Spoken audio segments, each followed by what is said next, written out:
In that mansion where silence seemed to watch over every corner, a simple routine became an act of silent resistance. While everyone else waited for the end, a young woman kept whispering words no one else heard. But everything changes when, faced with greed and the threat of being forgotten, an almost imperceptible gesture puts everything in doubt, and the truth begins to reveal itself in the small details everyone once thought were insignificant. The bells of the City Hall in Boston chimed mournfully in the distance as Sarah Peterson walked through the endless hallways of the imposing Miller family mansion. It was a December morning in 2024, and the crisp air sneaked in through the windows of the most luxurious residence in Newton, Massachusetts. At just 24, Sarah had learned that silence could be both her refuge and her condemnation. Her soft steps on the Italian marble contrasted with the weight she carried in her heart. She had arrived at this house 6 months ago, after the clinic where she worked closed due to a lack of funding. Her nursing degree seemed to be worthless when it came to finding a decent job in the city. Desperation had led her to accept the position of a private caregiver, even if it meant living under the same roof as the most powerful family in the state. Sarah had fair skin like porcelain, inherited from her Irish grandmother, and green eyes that shone with a mix of determination and vulnerability. Her light brown hair fell in soft waves over her shoulders, and her height of 5'5" gave her a discreet but noticeable presence. She had a slender build, with small, delicate hands that contrasted with the inner strength she had developed after years of fighting alone. The reason for her presence in the mansion lay motionless in a second-floor room. Alexander Miller, 32, heir to the most important hotel empire in the Northeast. 8 months ago, he had suffered a car accident that had left him in a coma. The doctors at Massachusetts General Hospital had been clear. The chances of recovery were minimal. Alexander had been known in Boston as a brilliant but distant businessman. At 5'10", with an athletic build maintained by years of swimming, fair skin, and blue eyes as clear as the New England sky in spring, he had been the most sought-after bachelor in Boston's high society. His dark hair, always perfectly combed back, and his strong jaw gave him an air of authority that intimidated many. But now, lying in that hospital bed installed in his own room, he seemed as vulnerable as a child. Sarah entered the room silently, as she had done every morning for the past 6 months. Sunbeams filtered through the ivory silk curtains, softly illuminating Alexander's serene face. She approached the bed, and as was her custom, began to speak to him in a low voice. "Good morning, Alex. It's Friday, and it's a beautiful day. Your mom, Mrs. Carroll, has gone to the 7 o'clock service at the Church of the Holy Cross. Your brother Richard came in last night from New York, and he says the hotels in the city are doing great. I think you'd be proud to know that the business is still going strong." Sarah had developed the habit of telling him everything that was happening in the house, in the city, in the world. She read him fragments from the Boston Globe, talked to him about the sitcoms she watched in the afternoons, and described the weather in a detail that seemed unnecessary but felt natural to her. What the Miller family didn't know was that Sarah had started to notice small changes in Alexander, subtle eyelash movements when she spoke, almost imperceptible variations in his breathing when she read poetry to him, and occasionally what she swore was a slight pressure on his hand when she held it while applying the physical therapy she had learned in her studies. Mrs. Carroll Miller, 62, was an elegant woman who had built her personality around social appearances. Always dressed in designer suits, with silver hair perfectly styled at the salon on Fifth Avenue and a pearl necklace she never took off. She had looked at Sarah's hiring with disdain, considering her too young and inexperienced to care for her eldest son. Richard Miller, 28, was Alexander's younger brother and his opposite in many ways. While Alexander had been introverted and calculating, Richard was outgoing and impulsive. With light brown hair, green eyes inherited from their father, and an easy smile that won anyone over, he had taken charge of the family business's daily operations. Unlike his mother, Richard had shown some sympathy towards Sarah, recognizing her dedication and patience. The tension in the house had increased considerably in recent weeks. Sarah had overheard whispered conversations between Mrs. Carroll and the doctors about the possibility of moving Alexander to a hospice care facility. The word disconnect had been mentioned more than once, though always in a low voice and never directly. That morning, while Sarah was applying moisturizer to Alexander's hands, she felt something different. His fingers moved slightly, almost imperceptibly, but enough to make her heart skip a beat. She stood still for a moment, holding her breath. "Alex," she whispered, leaning closer to him. "Can you hear me? If you can, try to move your fingers again." For a moment that felt like an eternity. Nothing happened, Then, as subtle as a butterfly's wing beat, she felt that slight movement in his fingers again. Sarah quickly straightened up, her heart pounding so hard she could hear it in her ears. She knew that if she told the family what she had felt, they probably wouldn't believe her. Worse yet, they might think she was making things up to keep her job. She decided to keep silent for the moment, but to intensify her care and observations. She began to pay attention to every detail, every possible sign that Alexander was responding to her presence in some way. Over the next few days, Sarah noticed that Alexander's responses seemed to be more frequent when she talked to him about specific things. When she told him about her childhood in the small town of Bedford, where she had grown up with her grandmother after her parents died in an accident when she was 12, his eyelids seemed to move slightly. When she described the golden sunsets over the apple orchards, or told him about her dream of one day owning a small clinic in her hometown, the machines monitoring his vital signs showed subtle but consistent variations. One Thursday afternoon, as the rain drummed softly against the windows, Sarah was reading a book of poems by Edgar Allan Poe when she heard firm footsteps approaching in the hallway. Mrs. Carroll entered the room, accompanied by Dr. Edward Jones, the lead neurologist who had been treating Alexander since the accident. "Sarah, please step out for a moment," Mrs. Carroll said in her usual authoritative tone.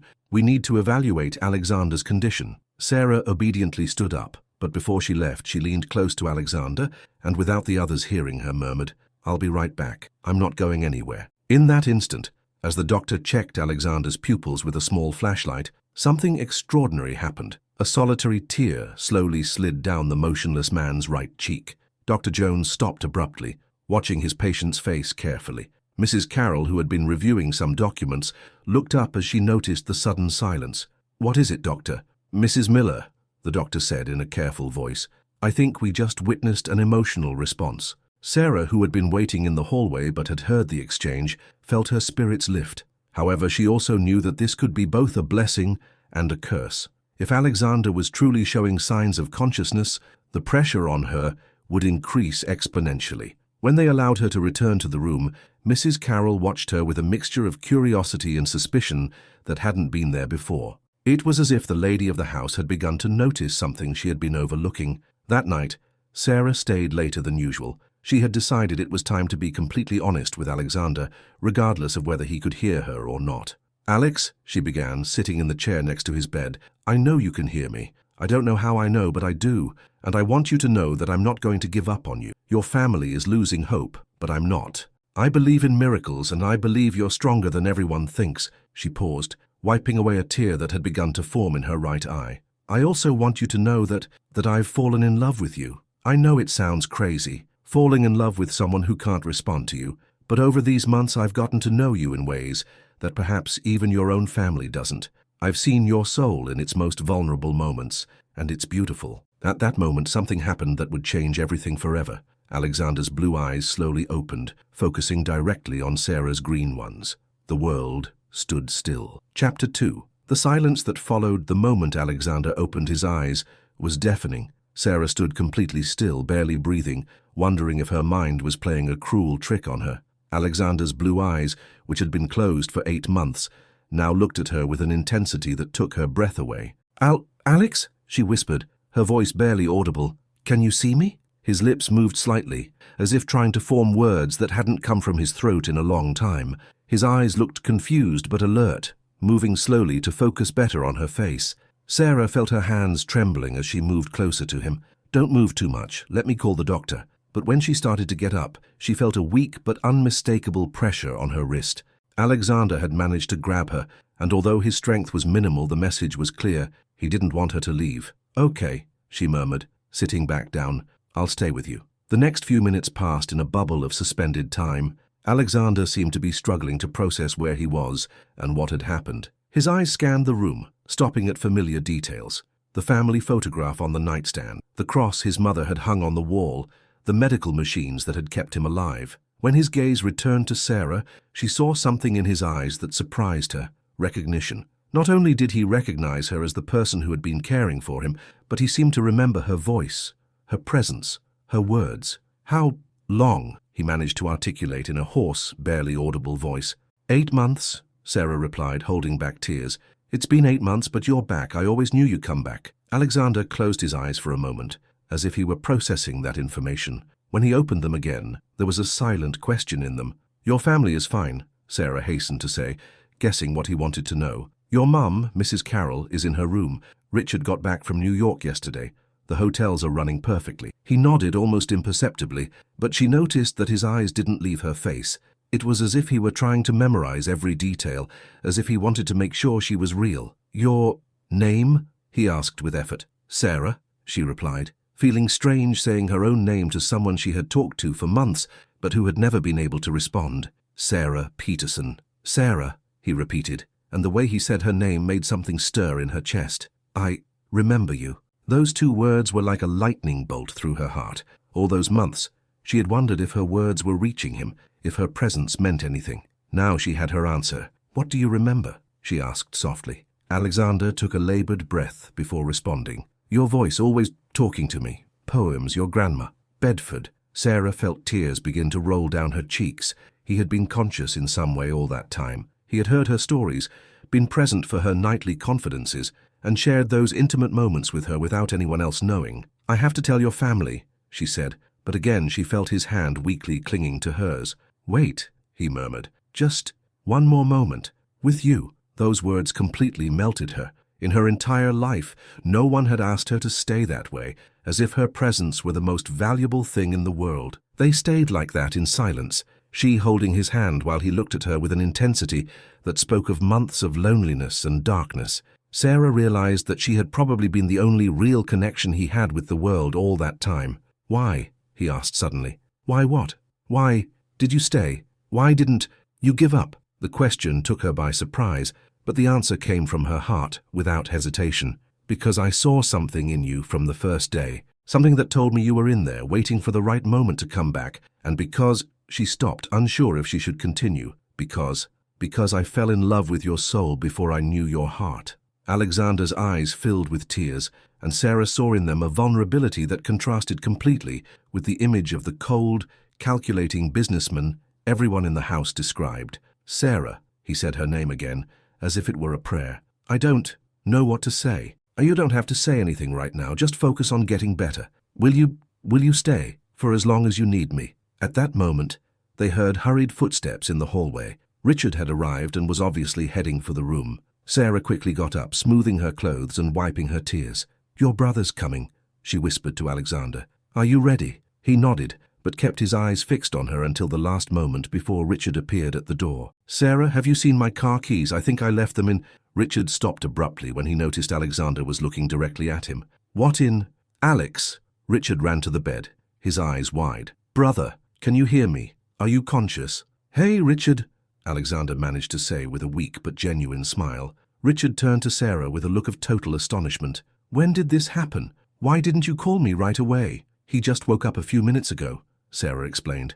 "I was about to let you know. I have to tell Mom, I have to call the doctor." Richard was completely euphoric, running toward the door. "It's a miracle." When Richard bolted out into the hallway, shouting the news, Alexander and Sarah exchanged a knowing glance. They knew their private moment was over, and that a whirlwind of doctors, specialists, family, and questions would now begin. In less than 10 minutes, the room had filled with people. Mrs. Carroll had arrived crying, hugging her son as if it were the first time she had seen him in years. Dr. Jones had been called in an emergency and was already performing basic neurological evaluations. Richard wouldn't stop asking questions and telling everyone who would listen that his brother was back.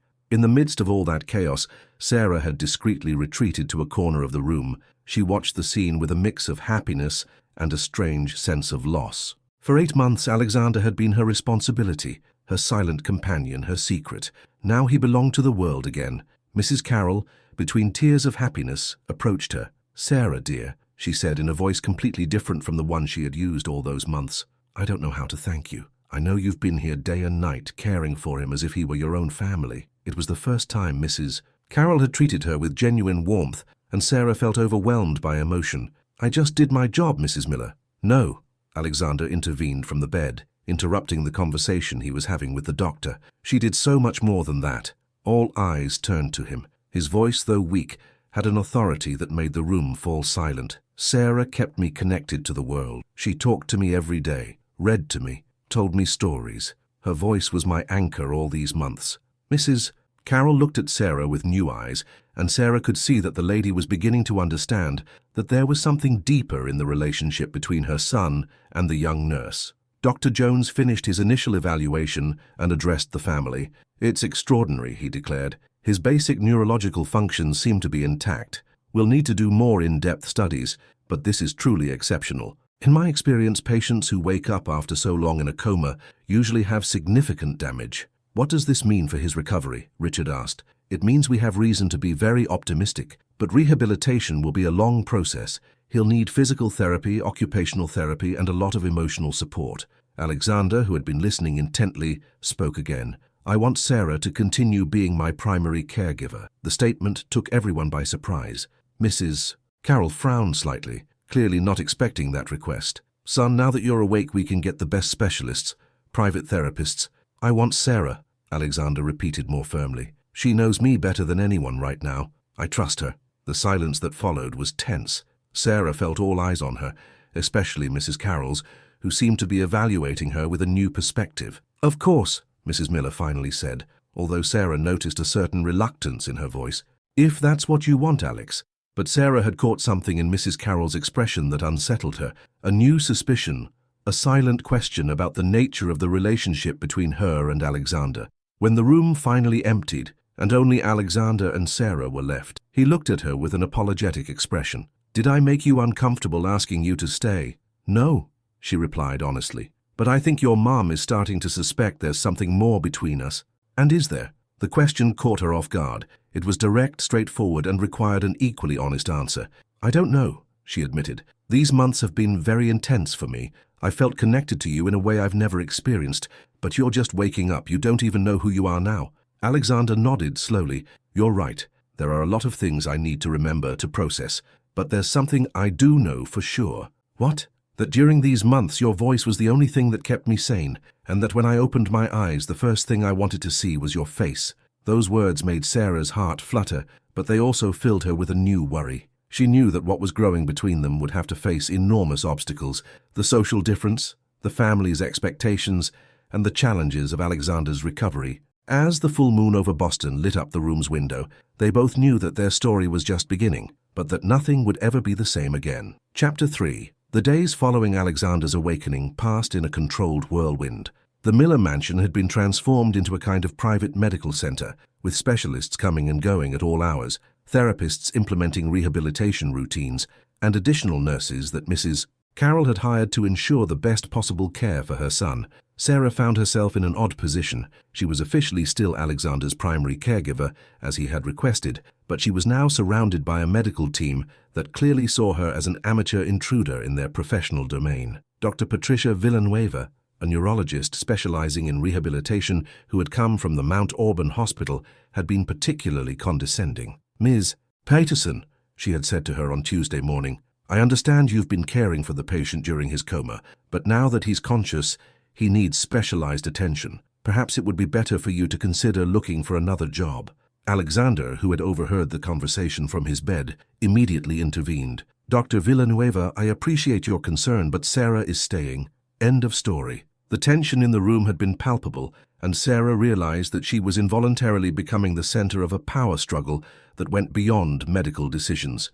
It was Thursday afternoon when she accidentally discovered something that would completely change her perspective on the Miller family. She had gone to the library on the first floor to look for a book on occupational therapy exercises when she heard voices coming from the adjoining study. The door was ajar, and although it wasn't her intention to eavesdrop, the words she heard froze her in her tracks.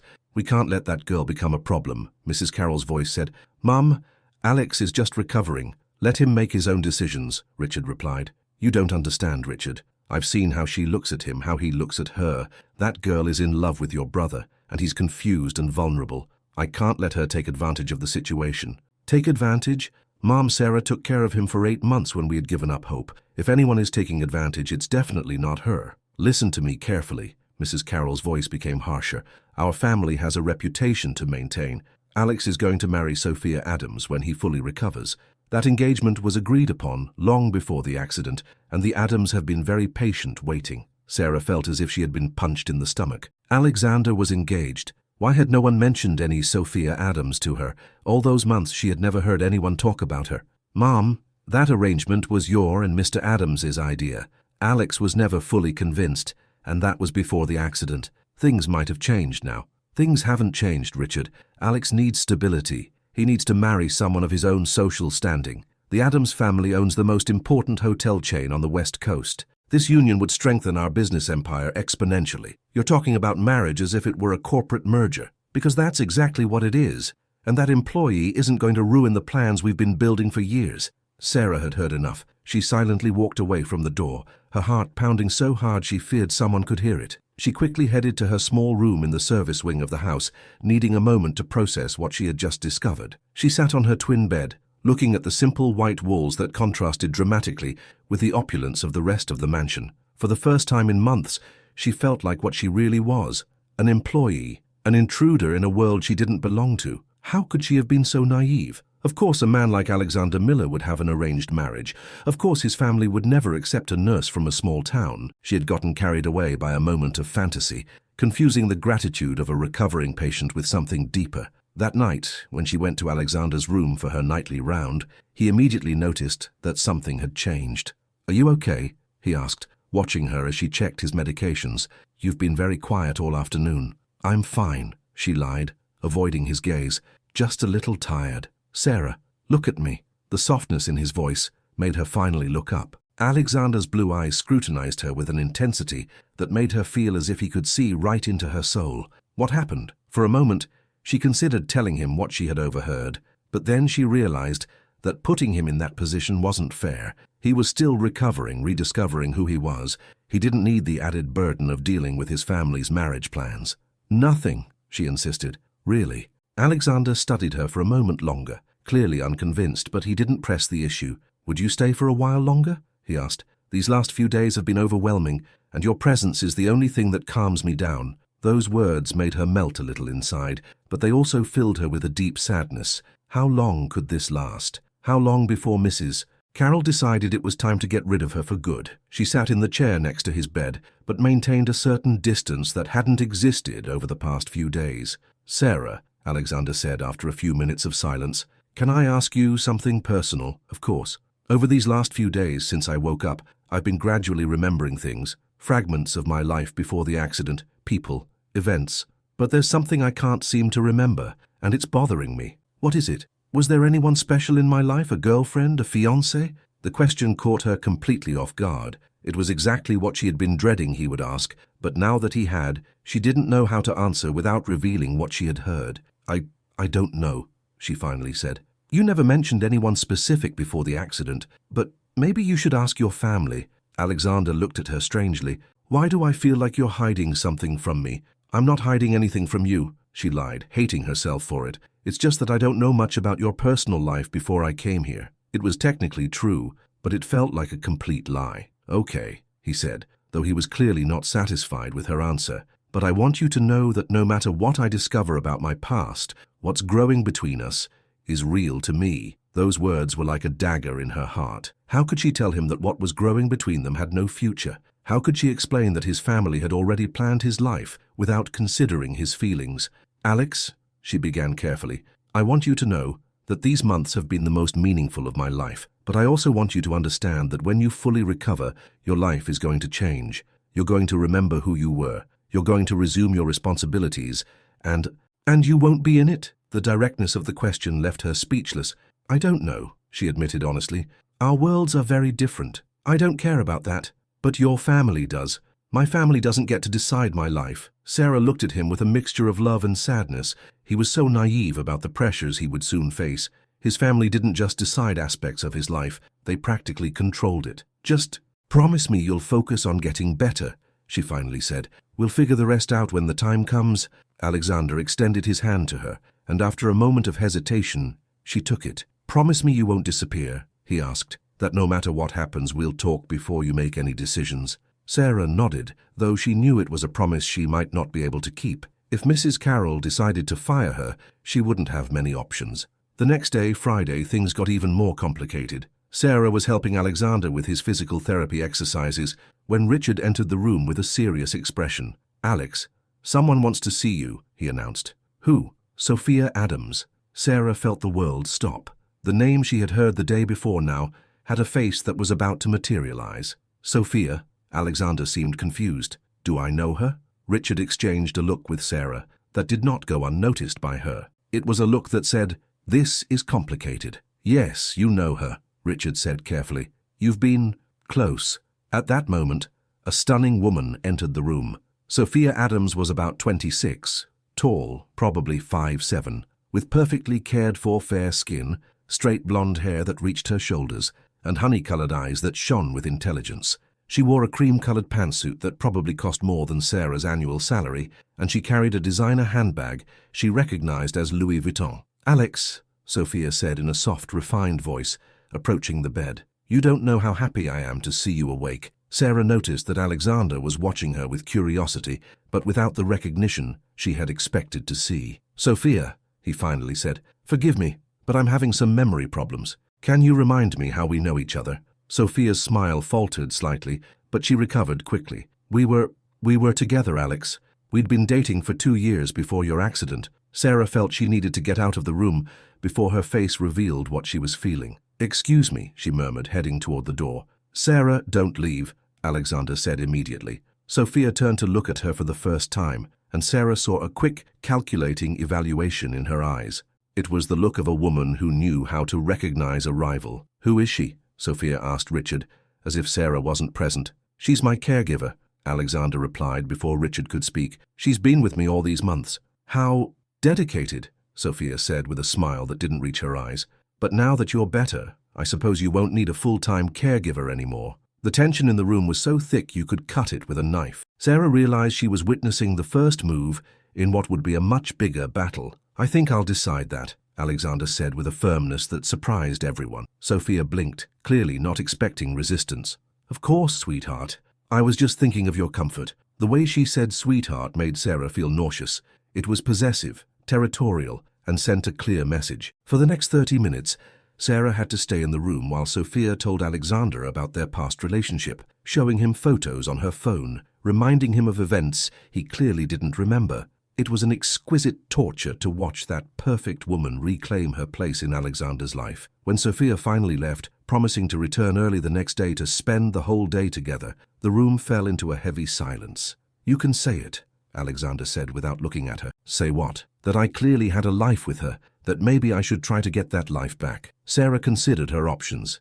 She could lie, be diplomatic, or be brutally honest. "What I see is that you had a life that looked perfect from the outside. I don't know if you were happy, but you were definitely what was expected of you. And what do you see when you look at me with you? I see someone who is truly alive for the first time. But I also see someone who is about to face a battle that could destroy everything he has ever known." Alexander walked over to her and took her hands in his. "Sarah, look at me. Right now, you are the only clear thing in my life. I don't remember loving Sophia. I don't remember accepting any marriage engagement.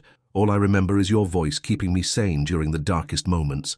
But no buts. I'm going to talk to my family. I'm going to find out exactly what commitments were made in my name, and I'm going to decide what to do with my life. But I want you to know that no matter what happens, what I feel for you is real." As the sun set over Boston, painting the sky in shades of orange and pink, Sarah realized she was on the precipice of something that could be either extraordinary or devastating. The love that had been born in nightly whispers would now have to face the ruthless reality of family expectations and social obligations. What they didn't know was that Mrs. Carroll was watching them from her second-floor bedroom window, and that at that very moment she was picking up the phone to make a call that would speed up events in ways neither of them could imagine. Chapter 4. The phone call Mrs. Carroll made that afternoon from the privacy of her room was to Frank Adams, the patriarch of the family who had been patiently waiting for the marriage between their corporate children. The conversation was brief, but to the point. "Frank, we need to speed up the plans.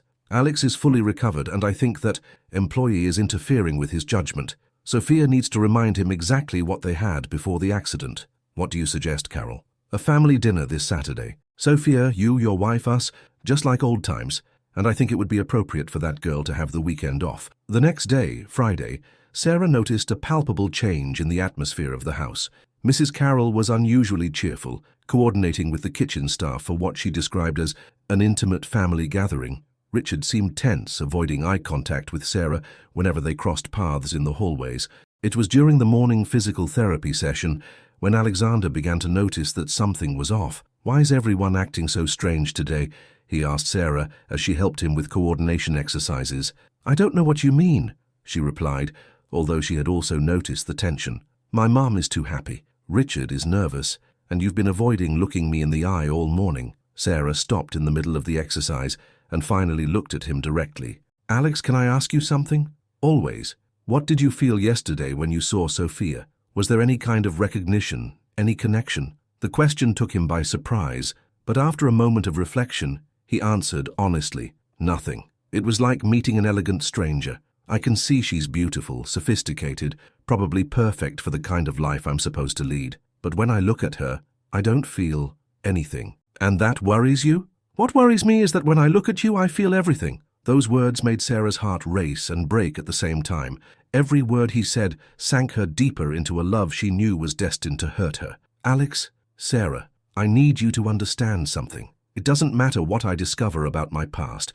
It doesn't matter what expectations others have for my future. You are my present. You are the one who woke me up, literally and figuratively." Before she could respond, Richard appeared at the door with an uncomfortable expression. "Alex, can I talk to you alone?" Sarah quickly excused herself, but not before exchanging a look with Alexander that promised they would continue the conversation later. In the hallway, she almost bumped into Dr. Villanueva, who was carrying a thick folder under her arm. "Ms. Peterson," the doctor stopped her. "I was just looking for you, coincidentally. How can I help you? I've been reviewing Mr.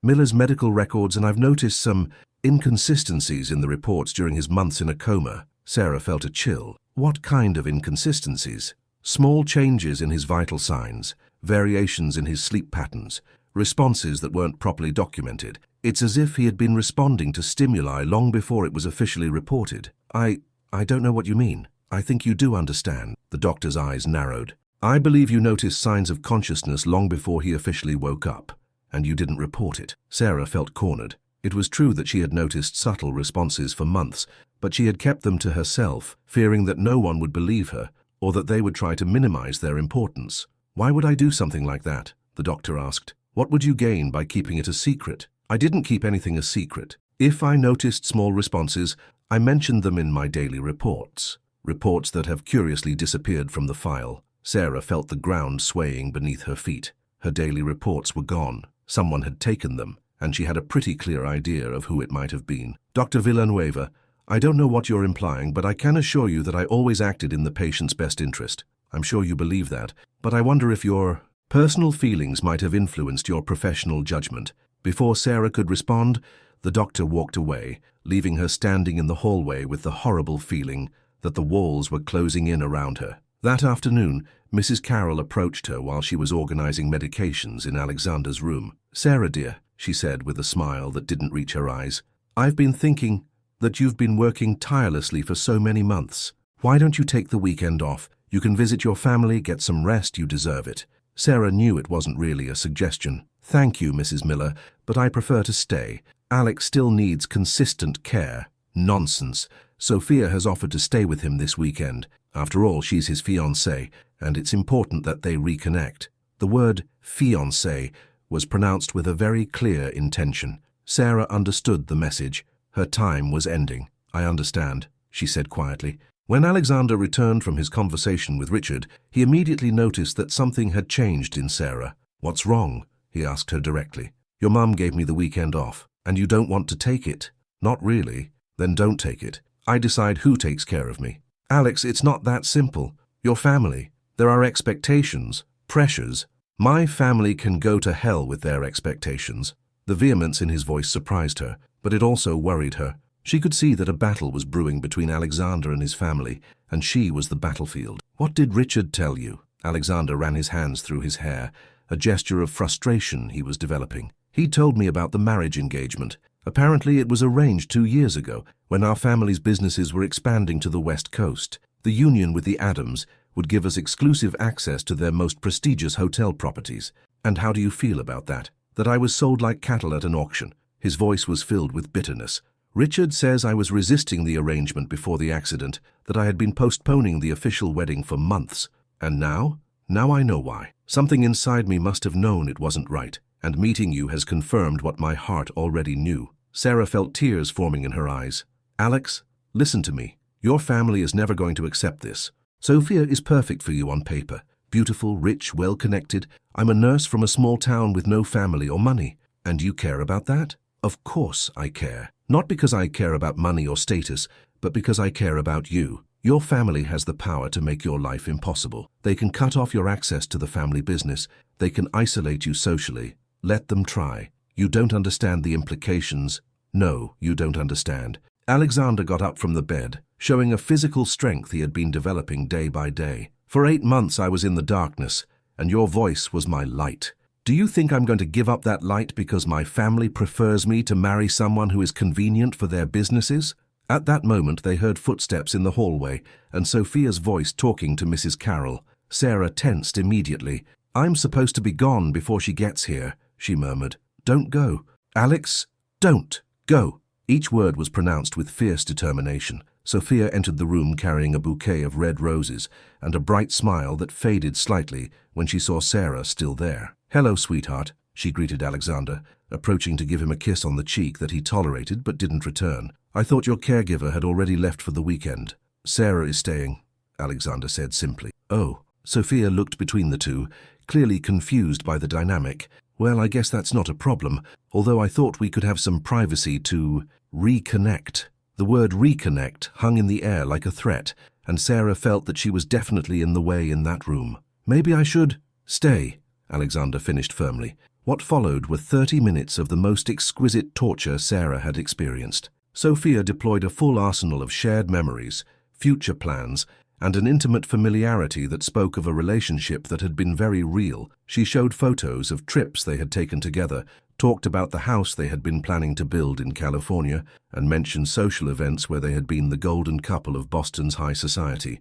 But the most devastating thing was to see that, although Alexander didn't respond emotionally to Sophia, he didn't completely reject her either. He was polite, attentive, and occasionally smiled at a particularly funny anecdote. Sarah realized that this was probably what an appropriate relationship looked like for someone like him. Civilized, convenient, without the emotional intensity that complicated things. When Sophia finally left, promising to return early the next day to spend the whole day together, the room fell into a heavy silence. You can say it, Alexander said without looking at her. Say what? That I clearly had a life with her, that maybe I should try to get that life back. Sarah considered her options. She could lie, be diplomatic, or be brutally honest. What I see is that you had a life that looked perfect from the outside. I don't know if you were happy, but you were definitely what was expected of you. And what do you see when you look at me with you? I see someone who is truly alive for the first time, but I also see someone who is about to face a battle that could destroy everything he has ever known. Alexander walked over to her and took her hands. Sarah, look at me. Is that battle worth fighting? Before she could answer, the door burst open, and Mrs. Carroll entered with an expression of determination that boded nothing good. Sarah, I need to talk to you. Now. The tone allowed for no discussion. Sarah looked at Alexander, who clearly wanted to protest, but she shook her head almost imperceptibly. It's okay, she told him.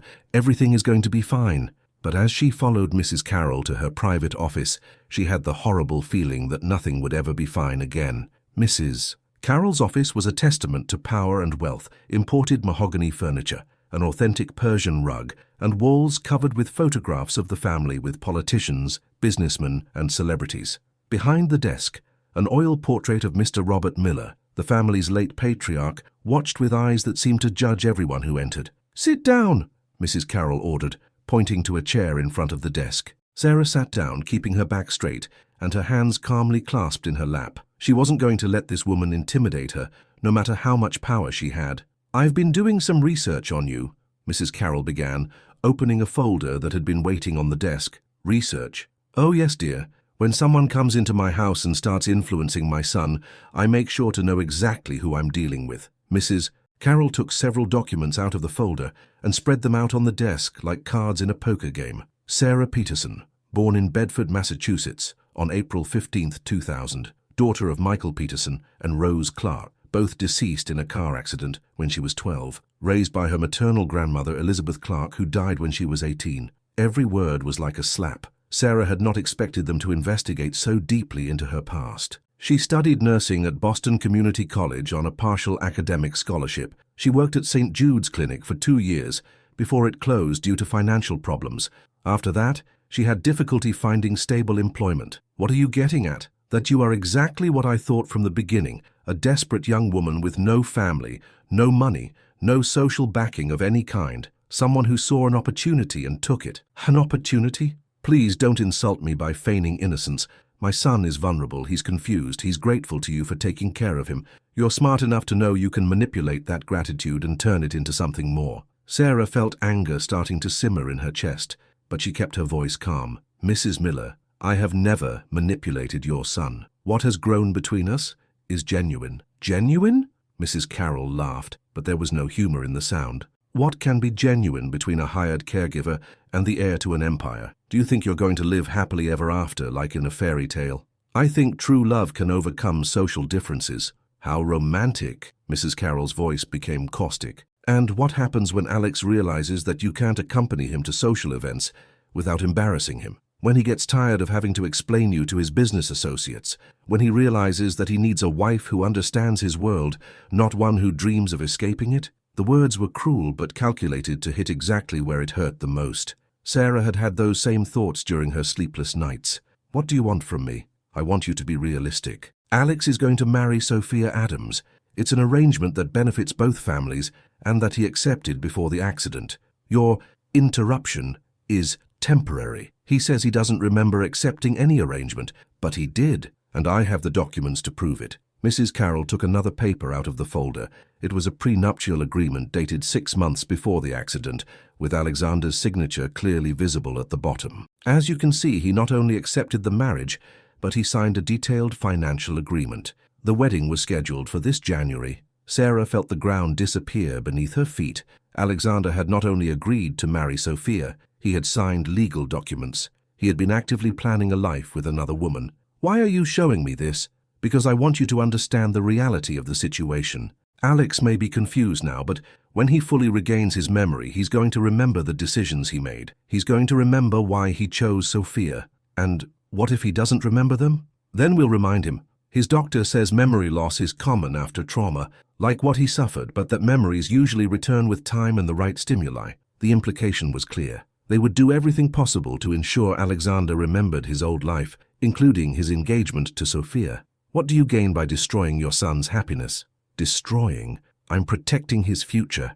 Alex isn't just a man. He's the heir to a legacy that has taken 3 generations to build. His marriage can't just be a personal decision. It affects jobs, investments, entire families that depend on our businesses. Then it's never about what he wants. It's about balancing what he wants with his responsibilities. And part of those responsibilities includes marrying someone who strengthens our position, not someone who weakens it. Mrs. Carroll got up and walked to the window that overlooked the garden. Sarah, you're not a bad person. Under other circumstances, I might even admire your dedication, but you can't give my son what he needs. You can't move in his social world. You can't contribute to his businesses. You can't give him the stability that someone in his position requires. I can give him love. Love isn't enough. Successful marriages at our level require compatibility on multiple levels. Social, economic, familial. Sophia can give him all that in addition to love. Do you think he loves her? Mrs. Carroll turned, and for the first time, Sarah saw something resembling uncertainty in her eyes. I think he can learn to love her, as many successful marriages have done. Passionate love fades, Sarah. What endures is compatibility, mutual respect, shared goals. That sounds more like a business partnership than a marriage. The best marriages are both. They stood in silence for a moment, each lost in their own thoughts. Finally, Mrs. Carroll returned to the desk and took out another document. I've prepared a proposal for you. What kind of proposal? Financial compensation. Enough money for you to open your own clinic in Bedford, as you told me was your dream. Enough for you to never have to worry about financial security. Sarah looked at the document without touching it. It was a check, and the amount left her breathless. It was more money than she had ever seen in her life. In exchange for what? In exchange for you to disappear. You leave tomorrow before Alex wakes up. I'll tell him you decided to take a better job opportunity somewhere else in the country. In time, he will get over the loss and focus on rebuilding his real life. And what if I refuse? Mrs. Carroll's expression hardened. Then I will make it impossible for you to get a job anywhere in Massachusetts. A word from me to the right people, and no hospital, clinic, or family will hire you. I can also have your handling of Alex's case investigated. Dr. Villanueva already has questions about your professionalism. The threat was clear and devastating. Mrs. Carroll had the power to destroy not only her relationship with Alexander, but her entire career and future. Why don't you just fire me? Because if I do, Alex will fight for you. There will be drama, confrontations, family resentment that could last for years.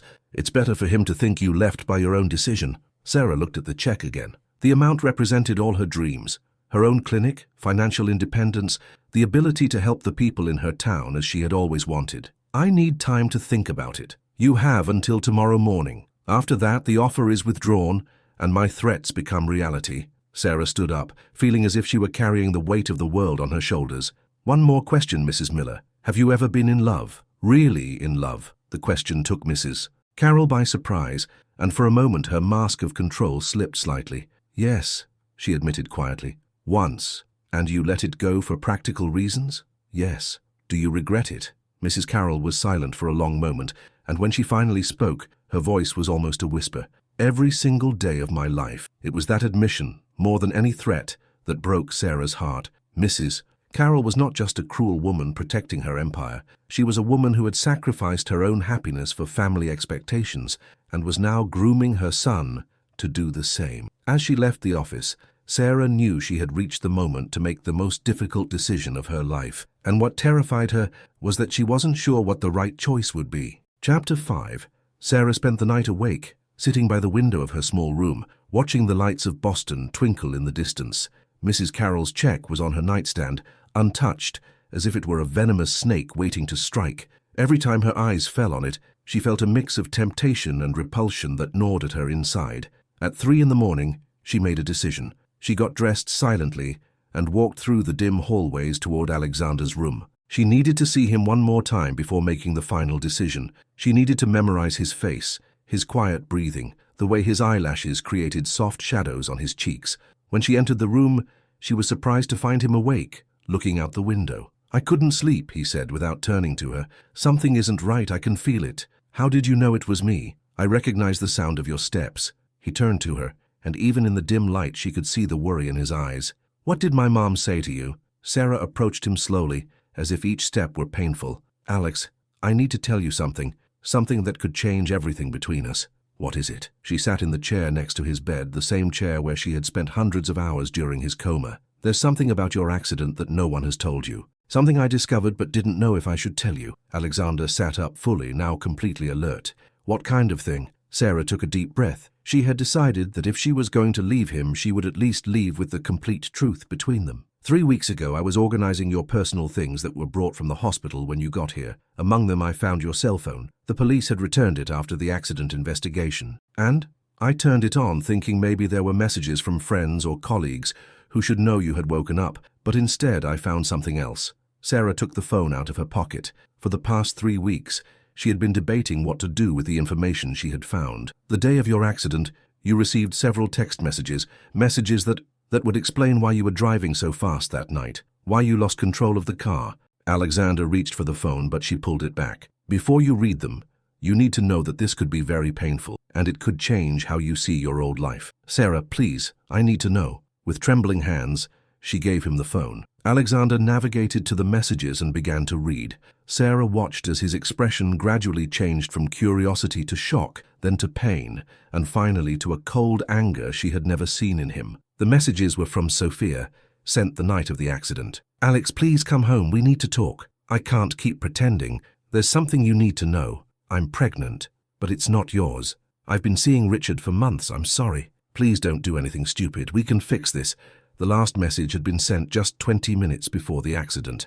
Alexander dropped the phone as if it burned him. All the color had drained from his face. Richard and Sophia, he murmured. My brother and my fiancé. I'm sorry, Sarah whispered. I'm so sorry I had to show you this. Why didn't you tell me before? Because I didn't know if it was my place to. Because I thought maybe it was better that you didn't remember something so painful. Because? Because I was afraid that if you remembered all the pain they caused you, you would also remember why you had decided to marry Sophia in the first place. Alexander was silent for long minutes, processing the information. When he finally spoke, his voice was different, more mature, more determined. Now I understand why I didn't remember accepting the marriage engagement with true enthusiasm. Part of me must have known that something wasn't right. What are you going to do? First, I'm going to confront Richard and Sophia. But more importantly than that, he turned to look at her directly. I now completely understand why the universe brought me back. It wasn't to continue a life that was founded on lies. It was to find something real. Alex, Sarah, listen to me. What you just showed me doesn't change what I feel for you. It confirms it. For 8 months, my soul was looking for a reason to come back, and that reason was you. Before she could respond, they heard hurried footsteps in the hallway. It was Richard, and he seemed agitated. Alex, are you awake? I need to... Oh, he stopped when he saw Sarah. What are you doing here so late? The more important question, Alexander said in a dangerously calm voice, is what have you been doing for the last 8 months? Something in Alexander's tone made Richard tense up immediately. What are you talking about? Alexander held up the phone. I'm talking about this. I'm talking about the messages Sophia sent me the night of the accident. Richard's face collapsed like a house of cards. All the lies, all the performances of the last few days vanished in an instant. Alex, I can explain. Explain what? How you slept with my fiancée? How you got her pregnant? How you kept pretending after my accident? It wasn't like that. It wasn't planned. For how long? Richard slumped into a chair, defeated. 6 months before your accident. 6 months, Alexander repeated. While I was struggling with doubts about the marriage, while I was trying to make something work that didn't feel right, you two were laughing at me behind my back. No, we never laughed at you. In fact, we were consumed by guilt. Sophia was desperate to tell you the truth. And then why did she keep pretending to be my worried fiancé all these months?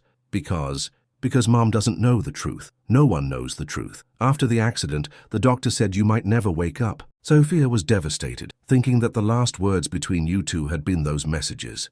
And the baby, she lost it 2 weeks after the accident. The stress, the guilt, her body couldn't handle it. Sarah realized she was witnessing something intensely private and painful. She got up to leave, but Alexander stopped her. No, stay. You're part of this now.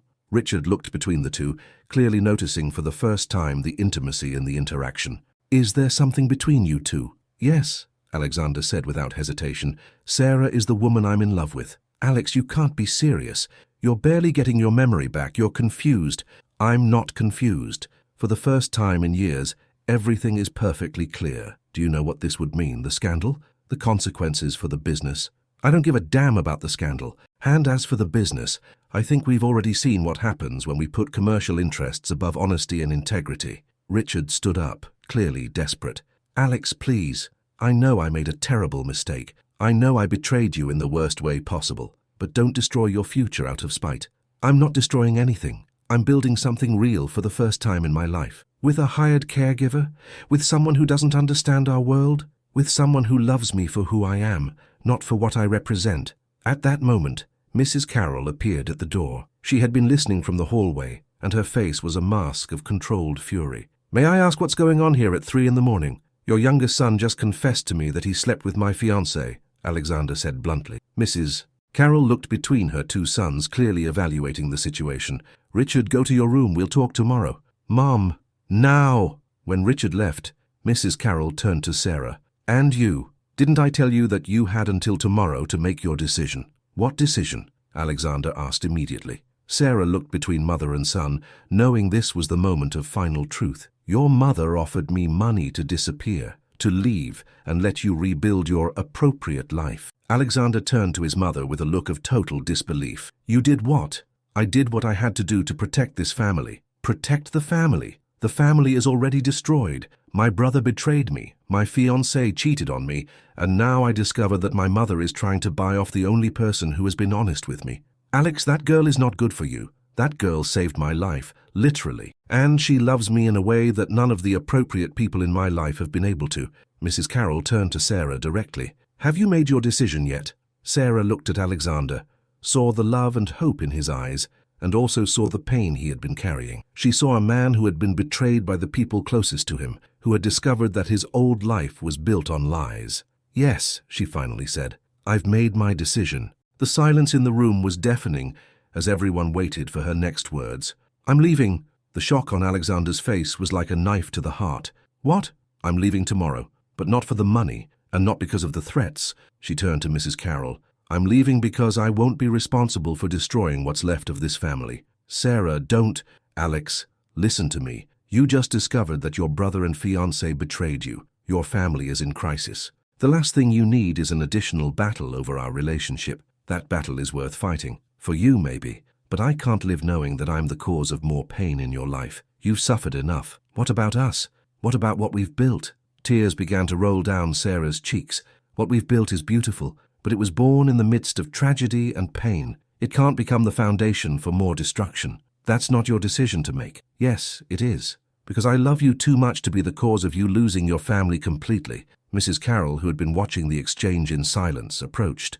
That's a very mature decision, she said softly. No, Sarah replied, looking at her directly. It's a cowardly decision, but it's the only one I can live with. She turned to Alexander one last time. Someday you'll understand that this is the right thing to do. Someday you'll find someone who can love you without destroying everything else in your life. I've already found that person. It's you. No, Alex, I'm the person who taught you that you could love for real, but I'm not the person you can build a life with. Before he could protest further, she leaned in, gave him a soft kiss on the forehead, and whispered, "Thank you for waking me up too." And with that, she walked out of the room, leaving behind not only the man she loved but also the possibility of a future she had known from the beginning was too beautiful to be real. But what she didn't know was that her sacrifice was about to trigger a series of events that would change not only her destiny, but that of the entire Miller family. Chapter 6.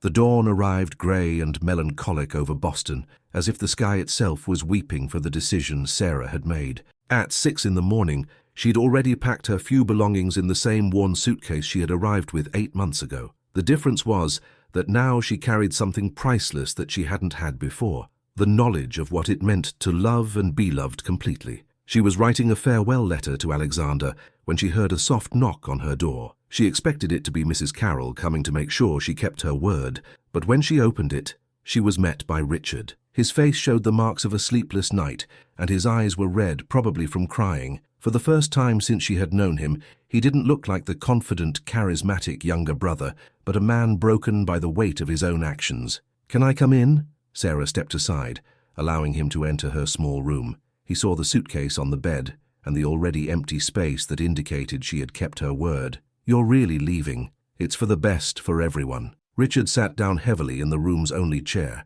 "No, it's not. And what's worse, I know you're sacrificing yourself for mistakes that others made." "Richard, don't come here to—" "Please, let me talk." His voice was filled with desperation. "I need someone to hear the whole truth, and I think you're the only person in this house who deserves to hear it." Sarah sat on the bed, facing him. "You have 5 minutes. Then I have to go. What happened with Sophia wasn't something we planned. Alex had been distant for months before the accident. He was struggling with doubts about the marriage, about whether he really wanted the life our parents had planned for him. That doesn't justify what you did." "No, it doesn't.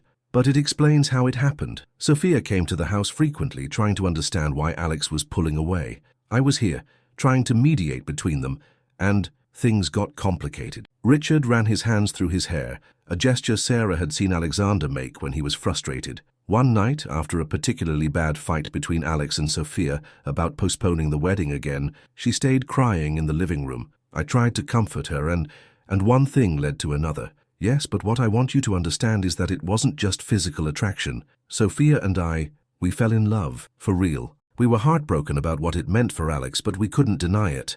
And that's why she sent him those messages the night of the accident. She was desperate. The pregnancy had made everything real in a way we couldn't ignore. She knew she had to tell him the truth, but she was also terrified of hurting him. And she hurt him in the worst way possible." "Yes." Richard was silent for a moment. "Sarah, I've lived with the guilt of that night for 8 months. Every day I saw Alex unconscious.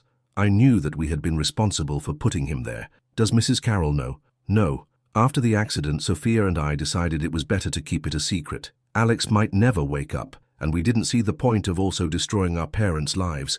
And after he woke up? After he woke up, we realized he had changed, not just from the memory loss, but fundamentally. He was more authentic, as if the accident had freed the real person who had been buried under family expectations. And then he saw me, and then he saw you." Richard looked at her directly. "Sarah, in 26 years, I've never seen my brother as alive as when he talks about you. I've never seen him with that peace, that genuine happiness. That doesn't change anything, doesn't it? Doesn't it change the fact that for the first time in his life he's choosing love over convenience? Doesn't it change the fact that he's choosing you despite all the pressures? Sarah felt tears begin to form again. Richard, even if all that were true, what kind of life could we have? His family would never fully accept me. I would always be the outsider, the one who broke up the family's plans. What if that weren't the case? What do you mean? Richard took a deep breath as if he were making a monumental decision. What if I told you there's a way for this to work? A way for Alex to have you and keep his place in the family? I'd say you're dreaming. And what if I told you that Sophia and I have a plan? Sarah looked at him with suspicion. What kind of plan? A plan that requires you to trust us, to give Alex a chance to fight for you and to let me try to make up for even a small part of the damage I caused. Before she could respond, they heard footsteps running down the hallway. Alexander appeared at the door, still in his pajamas, with his hair disheveled and an expression of absolute panic. Are you leaving without saying goodbye?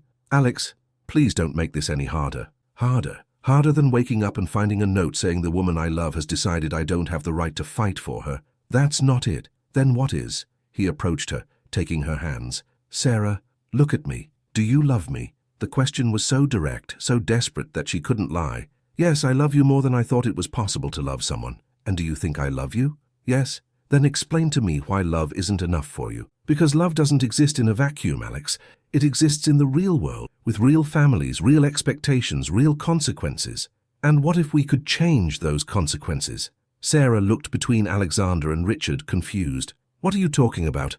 About giving this story the ending it deserves, a voice said from the door. Everyone turned to see Sophia standing in the doorway. She looked different from how Sarah had seen her before. More vulnerable, less perfect. Her hair was pulled back in a simple ponytail. She was wearing jeans and a casual blouse, and her eyes showed the same emotional exhaustion as Richard's. Sophia, Alexander said in a careful voice, I didn't expect to see you. I needed to come. There are things I have to say, truths I should have said a long time ago. Sophia entered the room completely, and Sarah noticed how she carefully avoided looking directly at Alexander. Sarah, she began, I know you have no reason to believe or trust me, but I want you to know that everything that has happened between Alex and me has been a lie. Not a malicious lie, but a lie born of fear and family expectations. What do you mean? I mean that Alex never really loved me and I never loved him. We liked each other, we respected each other, we were compatible on paper. But real love, the kind I see when he looks at you, that never existed between us. Alexander stood still, processing her words. The marriage engagement was arranged by our families, Sophia continued. Alex accepted because it was what was expected of him. But for months before the accident, he had been telling me that something didn't feel right.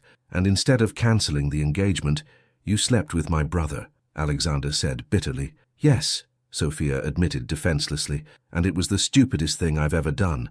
Not because I regret loving Richard, but because the way we handled the situation was cowardly and it hurt you. You love Richard? Yes. I love him in the way you never loved me, and I never loved you. I love him in the way you love Sarah. Alexander looked at his brother, who nodded solemnly.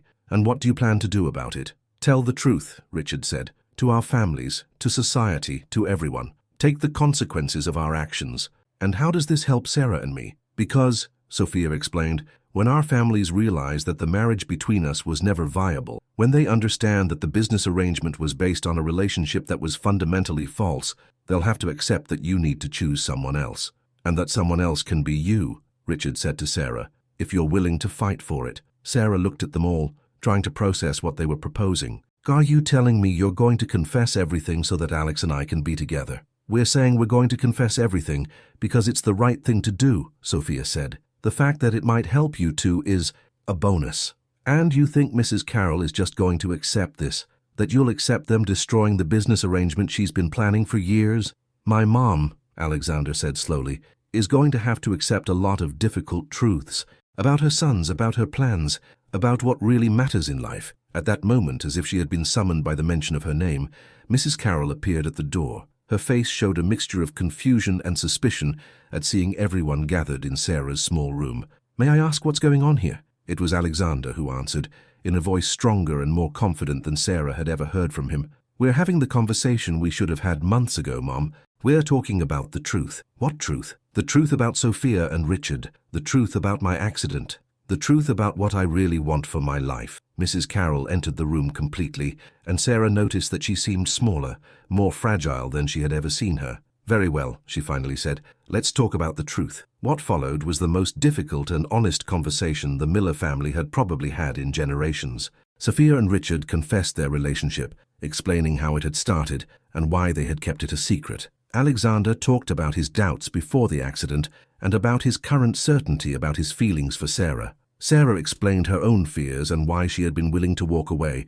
Mrs. Carroll listened to everything in silence, her expression gradually changing from shock to pain, then to something that resembled understanding. So everything I've been planning for 2 years, she said finally, was based on a lie. Not on an intentional lie, Richard said softly, but on expectations that none of us had the courage to question before. And now what? The business with the Adams? The contracts? The contracts can be renegotiated, Alexander said. Businesses can be restructured, but lives can't be rebuilt. Mrs. Carroll turned to Sarah. And you? What do you want out of all this? It was the first time Mrs. Carroll had directly asked her what she wanted, not what she should want or what was appropriate for her to want. I want the chance to love your son without destroying his family in the process, Sarah replied honestly. I want the possibility of building something real with him without having to choose between love and integrity.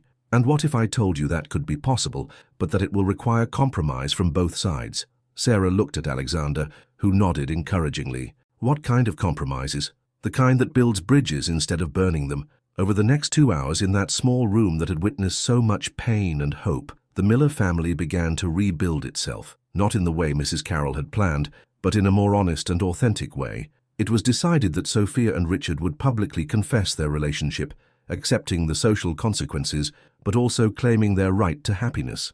The business arrangement with the Adams would be renegotiated on purely commercial basis, and Alexander would have the freedom to choose his own romantic future. But there were conditions for Sarah as well. Mrs. Carroll insisted that if she was going to be part of the family, she needed to fully understand the world she was entering. There would be classes on social etiquette, training in managing family events, and an appropriate period of courtship that would allow both families to adjust to the new reality. Not because I care what society thinks, Mrs. Carroll explained, but because I want you to have all the tools necessary to be comfortable in any situation. It was, Sarah realized, Mrs. Carroll's way of offering an olive branch. It wasn't a total and immediate acceptance, but it was a recognition that her son's love was real and deserved respect. 6 months later, in an intimate ceremony in the gardens of the Miller mansion, Sarah Peterson became Sarah Miller. The wedding was small, but beautiful, with the roses she had cared for during Alexander's recovery blooming spectacularly as natural decoration.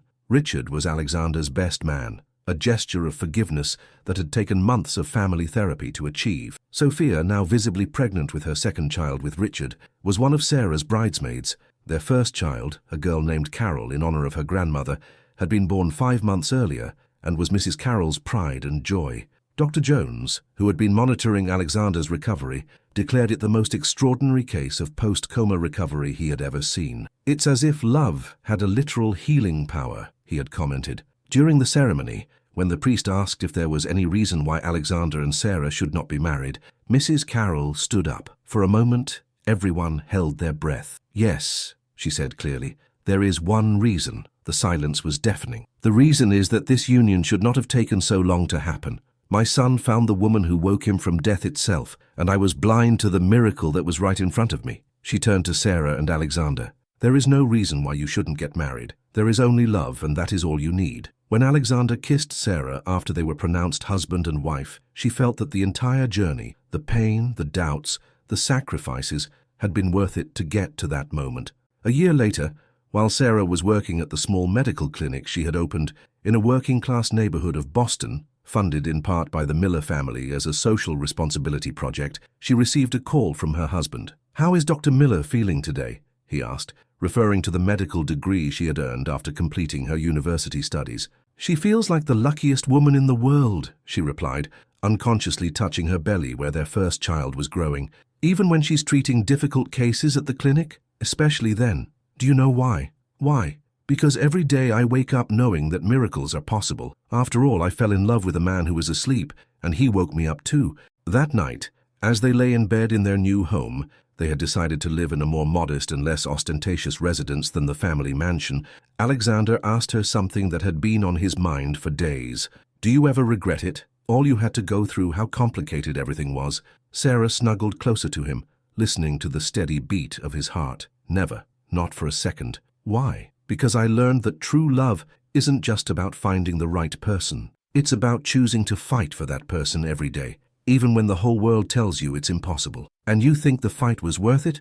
"Alex, you whispered to me from a coma. You fought to come back to a world where you didn't even know if there was anything waiting for you. If that's not enough proof that love can conquer any obstacle, I don't know what is." They were silent for a moment, simply enjoying the peace of being together. "Sarah," Alexander murmured against her hair. "Yes? Thank you for never giving up on me. Thank you for giving me a reason to never give up." And in the quiet of the Boston night, with the city lights twinkling in the distance like earthly stars, two souls who had found each other in the deepest darkness held each other in the light of the love they had built together, knowing that their story was living proof that happy endings don't just exist in fairy tales, but in the brave hearts that dare to believe in the transformative power of true love. The end.